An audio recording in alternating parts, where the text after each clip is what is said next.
Tingnan natin si Bayaw. Ayan, oh. Busy naman sa kanyang mga baboy. Ayan. Ayan, oh. Busy-busy yan sa mga idol sa kanyang mga alaga. Oh. Ang daming baboy yan si Bayaw. Ayan.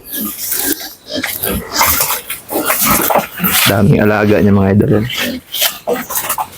Yun. Ang lalaki. Ayan.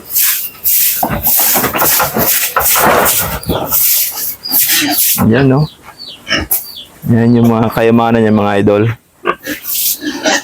Yan. Seryosong-seryoso yan. Ayan, no?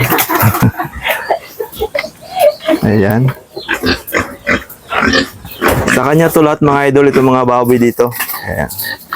Ayan. Pagdating ng araw, tiba-tiba siya sa benta. Ayan, no? Sa kanya yung lahat.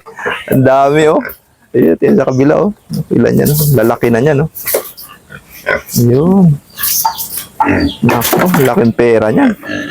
Mabenta mo to lahat. Nako, isang buong bahay na. Nakapatayo ka na nito. Ang lalaki na.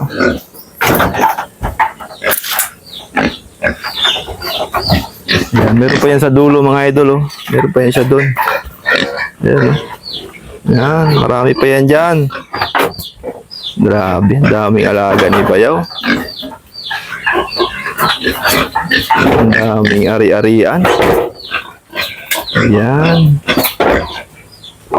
Ito sila, oh. Sog na itong mga to. Ito yung inahin, mga idol. Laki, oh.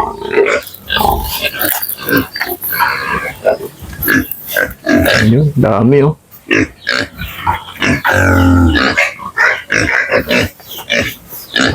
Ayun. Ang tataba.